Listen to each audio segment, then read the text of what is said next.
este é o profeta Eliseu. O seu nome significa o meu Deus salva. Então nós estamos diante deste homem agora, o sucessor de Elias. Agora ele está no nascedouro do seu ministério. E ele agora vai para Jericó. No momento que ele entra na cidade de Jericó, alguns homens dessa cidade, os líderes desta cidade, agora param o homem de Deus e diz: Eliseu, percebo, os boatos já estão ecoando. E o que estão dizendo é que você é o sucessor de Elias. Você é o homem de Deus, o escolhido para representar o próprio Deus na terra, a boca de Deus na terra. Então, Eliseu confirma sim que ele é o sucessor de Elias, o homem escolhido por Deus, e agora ele tem porção dobrada do Espírito Santo.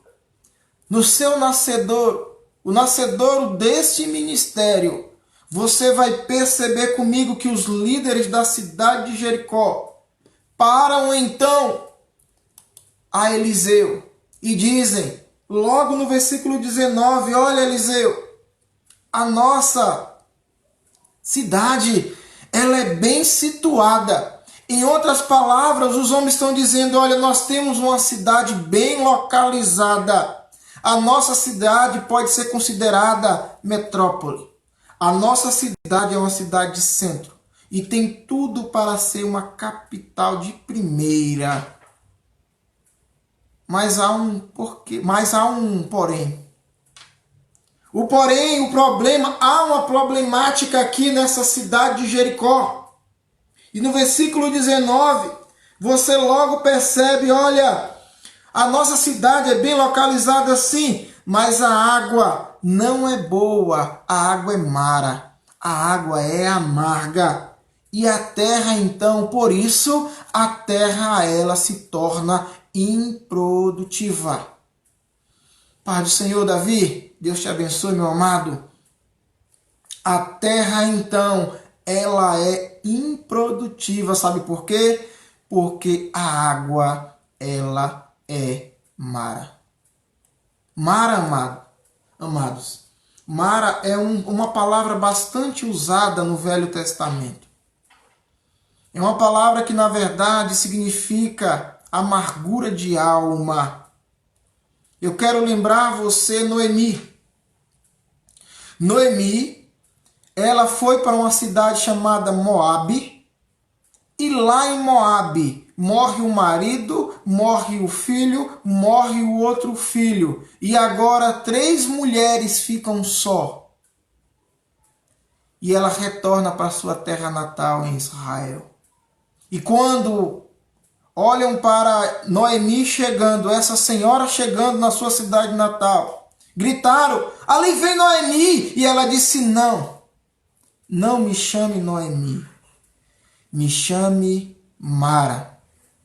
Porque as águas, não me chame Noemi, me chame Mara, porque o Senhor me amargou a alma. Assim está as águas de Jericó. As águas de Jericó estão mara. As águas de Jericó, elas estão amargas. E por serem amargas, agora ela está improdutiva. Eu quero que você aplique esta palavra no seu coração através do Espírito Santo.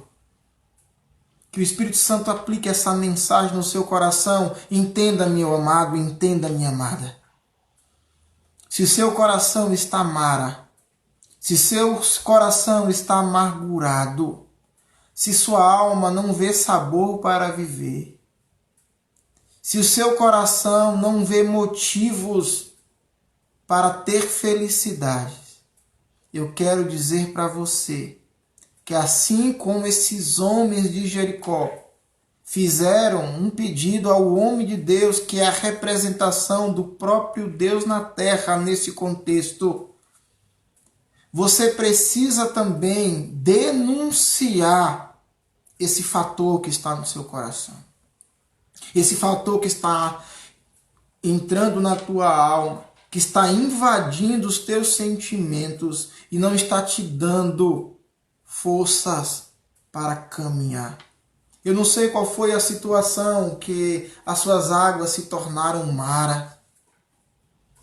Eu não sei qual é o momento que você está vivendo, mas se seu coração está amargurado por dificuldades, ela em qualquer direção, pode ser na vida financeira e sua alma está mara, pode ser enfermidades e sua alma está mara, pode ser no seu relacionamento conjugal, no seu matrimônio, na sua casa, na sua família, na criação dos seus filhos. Se sua alma está amargurada, se a sua vida está passando por um processo amargoso, você precisa denunciar isso ao próprio Deus. Mateus 11:28 vai dizer: vinde a mim, todos. Vinde a mim somente aquele ou aquele. Não! Todos. Todos que estáis cansados e sobrecarregados, que eu vos aliviarei. Você precisa ir até Deus. Esses homens foram até o profeta, foram até o representante legal da terra, o que representa a boca de Deus na terra, e esses homens vão até Eliseu e falam: vejam, a nossa cidade tem tudo para dar certo, assim a sua vida pode ter tudo para dar certo. E até então, as coisas não estão fluindo. Talvez as suas tentativas tenham sido em vão. Talvez a sua tristeza veio por outro motivo. Não por tentativa e erro, mas o luto pode ter invadido a sua família. No momento desse de turbulência, no momento desse de pandemia, no momento desse em que as pessoas estão com seus corações amedrontados, talvez o luto invadiu a sua casa e também você não está conseguindo ver motivos para continuar, e o seu coração azedou e a sua alma se tornou mara. Mas os homens fizeram um pedido. Os líderes dessa cidade fizeram um pedido a um homem, ao substituto de Eliseu. E ainda eu quero dizer para você, no versículo 20, e disse ele, e você vai perceber aqui agora alguns elementos. Você vai ver aqui nesse contexto, vai ver sal, você vai perceber um prato novo ou tigela nova. Você vai perceber alguns elementos agora dentro desse contexto. E no versículo 20, o profeta, o homem de Deus, disse assim, ponha sal numa tigela. Ou, na sua tradução aí, Almeida Revista e Atualizada, você pode estar vendo aí, ponha sal num prato novo.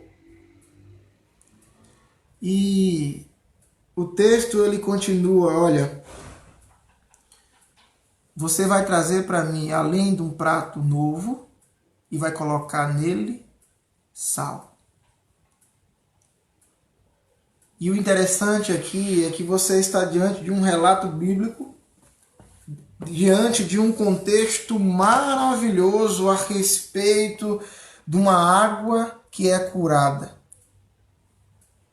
E quando você compreende o que esse homem de Deus faz, isso vai afetar, vai alterar a sua maneira de viver a partir de hoje, através do Espírito Santo de Deus. Em primeiro lugar, eu quero dizer para você que esse profeta não é um profeta feito a facão, ou em outras palavras, de qualquer jeito. O próprio Deus formara esse profeta. Esse profeta não é alguém que foi colocado para substituir Elias porque faltava gente para trabalhar. Não. Esse profeta não é alguém, o chamado Severino faz tudo ou tapa buraco. Esse profeta é alguém forjado pelo próprio Deus para atender a necessidade de um povo. Mas que povo é esse de Jericó? É um povo que está vivendo a maldição, a ira de Deus sobre si. É alguém que está vivendo, irmã Cida, a ira de Deus, a cólera de Deus. Mas que cólera de Deus é essa? Que ira de Deus é esta? O pecado no qual eu e você estamos inseridos. Onde? Qual era o contexto desse povo de Jericó? Idolatria, bacanal, orgias, prostituição, roubo, furto, homicídios, profanamento do que é sagrado, profanamento dos seus próprios corpos. Que povo é esse em Jericó, no qual nós estamos se referindo? É um povo que está debaixo da ira de Deus. É um povo que, em outras palavras, estão vivendo amaldiçoados.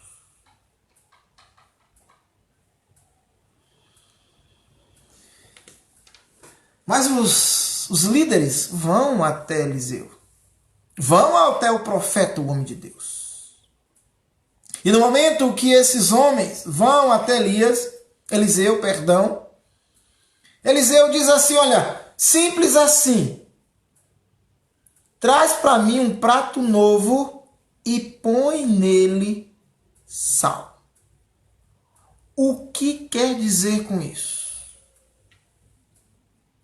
O profeta manda buscar sal, Hana. E esses homens atendem. Esses homens vão buscar um prato novo e vão buscar sal. Mas que elemento é esse? Por que sal? Vamos entender uma coisa. Vamos passar por alguns textos. Quando eu vou para Levítico 2,13, Levítico é o livro das leis. É o livro cerimonial, onde todas as leis foram pontuadas pelo próprio Deus. Dizendo, olha, vocês precisam fazer a oferta sagrada de tal forma. É a chamada receita.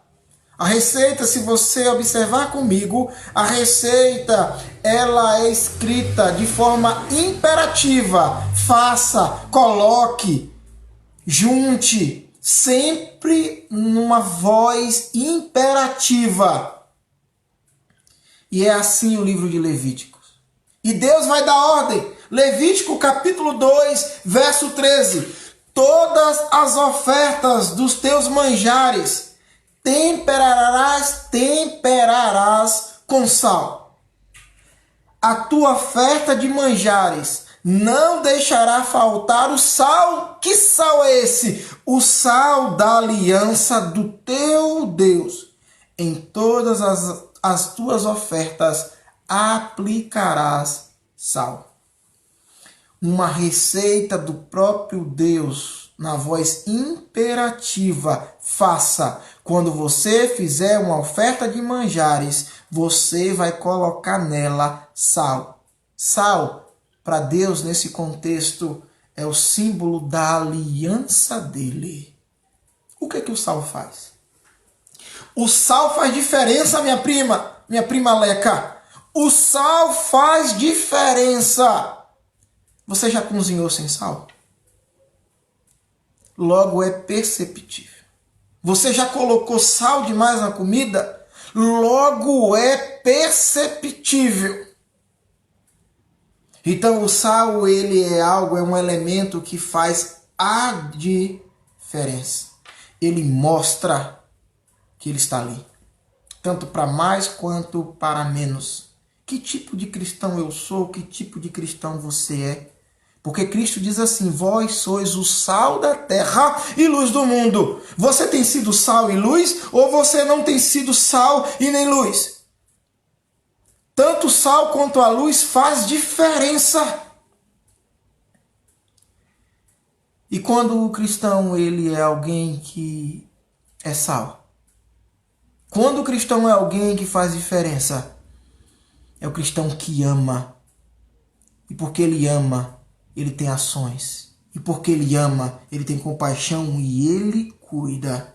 E o profeta está dizendo aqui: traz para mim um prato novo e põe nele sal. Sal faz toda a diferença. E no Antigo Testamento, sal simboliza a aliança do próprio Deus. Quando você vai para Ezequiel 43, 24, diz assim para confirmar: você vai oferecer perante o Senhor, os sacerdotes deitarão sal sobre eles e oferecerão em holocausto ao Senhor. Quando você vai oferecer um sacrifício, Ezequiel, livro profético, você precisa colocar sal. Não pode faltar sal, simbolizando a aliança de Deus. Mas quando você ainda vai para Marcos, agora nós vamos para o Novo Testamento. Isso não fica só lá no passado. Você vai para o Novo Testamento, Marcos 9,49, diz assim: porque cada um será salgado com fogo. Como assim? Bom é o sal. Mas, se o sal vier a tornar-se insípido, como lhe restaurar o sabor?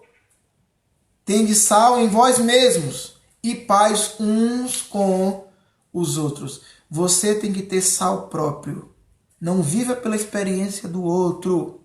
Você pode até aprender com a experiência do outro e não viver a experiência do outro. Viva a sua própria experiência. O texto é categórico, ele vai dizer: tende sal em vós mesmo. Marcos, capítulo 9, verso 49 ao 50. Tende sal em vós mesmo. Então o profeta não é alguém feito a facão, como eu disse nesse instante. O profeta é alguém que sabe o que está fazendo. É alguém orientado, forjado pelo próprio Deus em meio às dificuldades. E agora esse profeta manda buscar sal, os homens, os líderes vão buscar sal, e ele diz que tem que ser num prato novo. Então ele conhece o que Deus requer. Você sabe o que Deus requer de você? Ou você está como uma madeira sendo lançada pelos ventos para lá e para cá no oceano?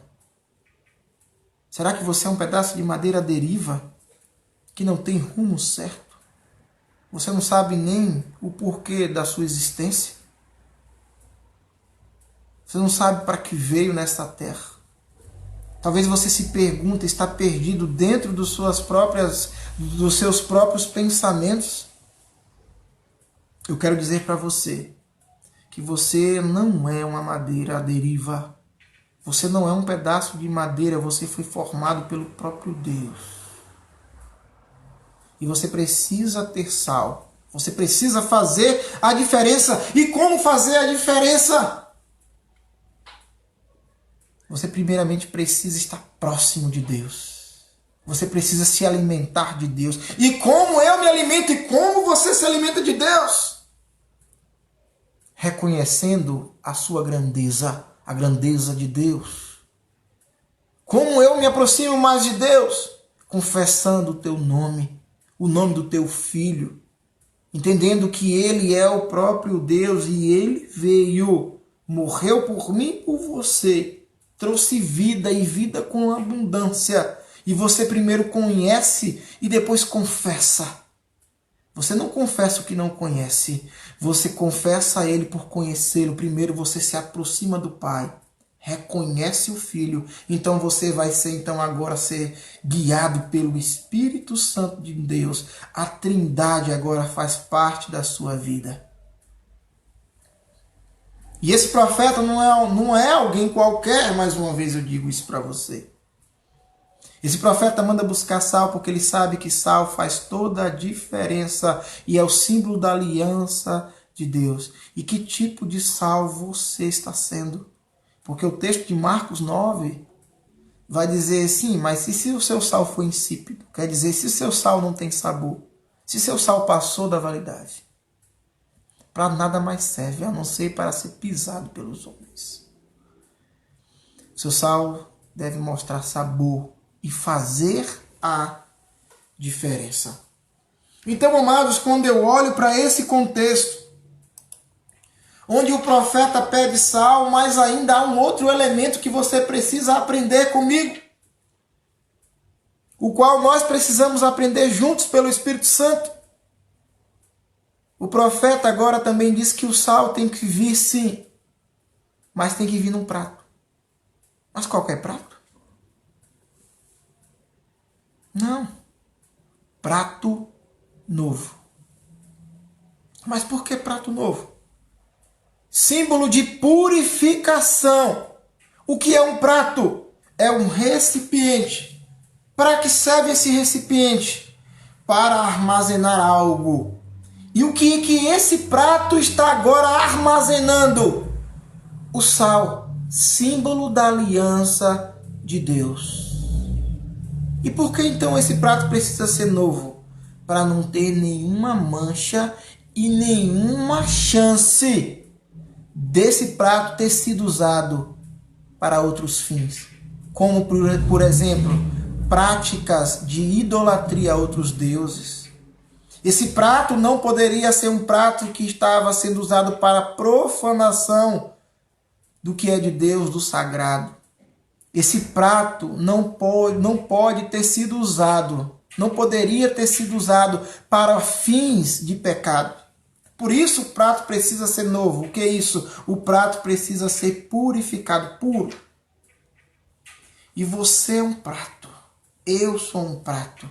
Porque eu sou um recipiente. Você é um recipiente. E o que você então agrega? Você é um prato que agrega em você o Espírito Santo de Deus. Ele faz morada em mim e em você. Mas você precisa ser um prato novo. Um prato transformado. Um prato que abandonou já as velhas práticas. E que fica lutando contra o pecado. Não que não peque. Mas que luta categoricamente contra o pecado. Então o profeta diz, tudo bem, vocês querem que a cidade de vocês comecem a produzir, por quê? O que acontece? Se a terra não é produtiva em Jericó, como que a cidade de Jericó vai agora, como é vista agora a cidade de Jericó? A cidade de Jericó então é vista como uma terra improdutiva, estéril. E o que é uma terra estéril? É uma terra que se planta e não colhe. É uma terra que as sementes morrem e não tornam a vida. A semente, primeiro para germinar, ela morre e depois germina. É uma morte para gerar vida. Mas na terra improdutiva ela morre e não retornam à vida. Então, não tem vegetação para os animais. A água não pode ser consumida. Então também não há animal no campo. Então não há a delícia da alimentação, não há leite para o seu povo. Então não há uma dieta saudável para o seu povo. Como você pode ver essa terra de Jericó sob a maldição de Deus? Por conta do pecado da humanidade. Você vê uma terra desértica, onde tem água, mas não tem vida. Lugar onde tem água e não tem vida é um lugar onde a maldição de Deus agora se instalou. Porque água é o símbolo de vida. Mas o que o profeta entende então? Tá bom. Vocês querem ter uma terra produtiva, não é isso? Primeiro vocês precisam consertar a aliança de Deus com Deus. Por isso o sal. Mas vocês querem terra produtiva, não querem? Então o que vocês precisam fazer? Limpar o recipiente, limpar o prato. Tudo bem. Vocês querem terra produtiva? Então já que vocês trouxeram para mim sal e um prato novo, e vocês agora precisam entender isso, já entenderam? Tudo bem. Então agora eu vou no manancial das águas. Olha comigo. Versículo 21. Então saiu ele ao manancial das águas e deitou sal nele. Então o profeta agora pega esse sal e deita no manancial. Mas o que é manancial? Ele não pega o prato e vai no rio e lança. Não, manancial não é o rio. Manancial é a nascente d'água. É o olho d'água. É onde flui água boa. É onde flui, principalmente no topo das montanhas, jorra-se um fio d'água e ele é constante. Quilômetros de distância é que o olho d'água nasce para se formar um rio. No norte nasce um olho d'água, no sul corre um rio. É porque é em distância, principalmente, vou dar um exemplo para você, os nossos rios, principalmente o nosso rio Amazônia, ele é formado em outros países. Ele sai cortando outros países. O olho d'água não é no próprio Amazonas. Então eu quero dizer para você que o profeta agora ele se dispõe. Ele vai no manancial. O que é isso? Ele entra na mata virgem. Ele entra na mata, perigos constantes, animais selvagens, perigo na mata fechada, a noite sombria, o frio, o medo, sons que talvez o profeta não consegue distinguir esses sons. No meio da noite, qualquer som vira um som tenebroso. E o profeta ele caminha talvez muitos dias até achar o olho d'água, até achar o manancial. Agora, por que o profeta não jogou logo esse sal, símbolo da aliança de Deus, nesse prato novo, e ele jogou nesse rio? Porque ele precisava consertar tudo onde começou. Você não conserta as coisas pela metade. Você precisa consertar as coisas onde tudo começou errado. Se está faltando perdão, você precisa pedir perdão. Se está faltando perdão, você precisa perdoar. Se você sabe que o seu coração está amargo por causa de um sentimento que o outro te feriu, você precisa denunciar isso para ele. Você precisa se liberar. Se o seu coração está azedo porque o seu marido te machucou, você precisa denunciar isso para Deus e depois para o seu marido. Se o seu coração está azedo ou amargurado por causa de um luto ou por causa de dificuldades semelhantes a esta ou enfermidades, você precisa denunciar isso para Deus e dizer: Deus, até quando, como os salmistas faziam? Até quando, Senhor? Então agora é onde tudo começou. Você precisa denunciar, jogar fora o pecado, aquilo que te faz mara. E o profeta, ele se dispõe. Você precisa se dispor, eu preciso me dispor e ir. Ação. Não é simplesmente um lamento vazio. Você precisa ir. Onde tudo começou. O profeta vai onde tudo começa, no manancial das águas, no olho d'água. E ele vai. E quando ele encontra o olho d'água, ele pega esse prato novo, símbolo de purificação, e o sal, símbolo da aliança de Deus, e joga no manancial. O que acontece?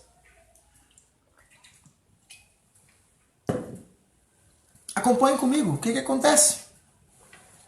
Versículo 21.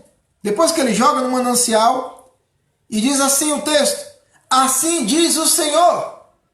Assim diz o Senhor. Olha aí o versículo 21. Assim diz o Senhor, irmã Cassinha. Assim diz o Senhor. Tornei saudáveis estas águas. Já não procederá daí morte nem esterilidade. Ficarão, pois, saudáveis aquelas águas até o dia de hoje. Ficaram saudáveis aquela água, aquelas águas até o dia de hoje, segundo a palavra que Eliseu tinha dito. E qual foi a palavra que Eliseu disse? Assim diz o Senhor. Então, quem tornou a água doce foi o sal? Quem tornou a água doce novamente produtiva foi o prato novo? Quem tornou a água doce aqui foi simplesmente o toque do profeta ou do cajado do profeta na água? Você sabe juntamente comigo que não. Isso vai arrancar de mim e de você essa mística do sal em si, somente o sal. O sal é o símbolo da aliança aqui no Velho Testamento e corre também até o Novo Testamento de você ser sal da terra e luz do mundo. Então, essa ideia mística de que o sal por si mesmo ele faz algo, não faz, é simplesmente um símbolo. Assim como os elementos da ceia do Senhor, o pão e o vinho, eles são os símbolos da nova aliança de Deus para conosco, como era o sal no Antigo Testamento, o símbolo da aliança de Deus. O sal em si mesmo, sozinho, ele não pôde tornar aquelas águas doces. O prato novo em si mesmo, sozinho, não pôde também tornar aquelas águas doces. Mas sim, como diz o profeta, assim diz o Senhor, então é o nosso Deus, é o seu Deus, é o meu Deus que pode transformar a água amarga em água doce. Quer que sua vida seja curada de traumas, de dificuldades, de momentos tenebrosos, de noites sombrias e frias? Você precisa entender juntamente comigo que é Deus que pode fazer. E se você clamar a Ele, e não só você clamando, mas também outros intercedendo por você. Façam contatos de orações. Façam acordos de orações. Orem por mim, que eu oro por você. O que você tem? Liga para o irmão. Faz um áudio, um vídeo, faz um áudio. Manda e fala assim, irmão, eu preciso de oração. E a oração é sobre isso, isso e isso. E qual é o seu pedido, meu irmão? Tem algo para agradecer? Tem algo para pedir? Então faça isso. Façam acordos de orações. Porque só assim as suas águas maras tornam-se doces. Assim como o Senhor tornou as minhas águas maras em águas doces. Assim como o Senhor está tornando as águas maras da minha esposa, do sofrimento, dos lutos, está transformando em águas doces. Isso tudo é por causa dos acordos de oração, primeiramente Deus, através do seu Filho e pelo Espírito Santo. E os acordos de orações, orem por mim, se compadeça de mim, compadeça da minha família, da família da minha esposa. E o Senhor tem feito o rebuliço. Você precisa fazer esse acordo de oração.